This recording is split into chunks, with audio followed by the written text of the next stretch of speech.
আন্তর্জাতিক পরিমণ্ডলে আধিপত্য বিস্তারে গেল কয়েক বছর ধরেই বেপরোয়া চীন বাণিজ্য এবং যোগাযোগ ব্যবস্থায় প্রভাব বাড়াতে বেল্ট অ্যান্ড রোড ইনিশিয়েটিভ, তৃতীয় সারির দেশগুলোকে দু হাত ভরে ঋণ প্রদান কিংবা আন্তর্জাতিক সংস্থার বড় পদ দখলে রাখতে নিত্য নতুন কৌশলে এগোচ্ছে এই দেশটি। তবে লক্ষ্য পূরণে বাধ সাধছে দ্বিতীয় মেয়াদে ক্ষমতায় আসা যুক্তরাষ্ট্রের প্রেসিডেন্ট ডোনাল্ড ট্রাম্প।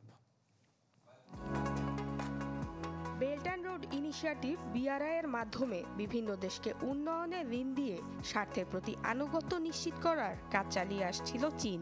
তবে ডোনাল্ড ট্রাম্পের প্রেসিডেন্ট নির্বাচিত হওয়ার পর চাপের মুখে তাদের এই পরিকল্পনা। 2024 সালে বিআরআই এর অধীনে $71 বিলিয়ন অবকাঠামো নির্মাণ চুক্তি এবং $51 বিলিয়ন বিনিয়োগ করেছে চীন। গবেষণা সংস্থা এইট ডাটার 2021-এর জরিপ বলছে বিশ্বের 42টি দেশের মোট জিডিপির 10%-এরও বেশি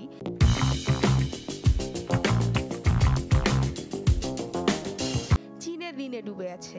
এই ঋণগ্রস্ত দেশগুলো অনেকটা চীনের স্বার্থ রক্ষার্থে বাধ্য। ট্রাম্প ক্ষমতায় আসার পরে ইতিমধ্যেই বেশ চাপের মুখে তাদের এই পরিকল্পনা। বিভিন্ন শুল্কারোপ, বিনিয়োগে নিষেধাজ্ঞা এবং রপ্তানি নিয়ন্ত্রণের মাধ্যমে চীনকে বিপাকে রেখেছেন Donald Trump.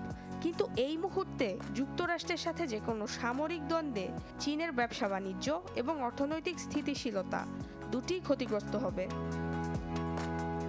Nusrat Moumi, channel 24।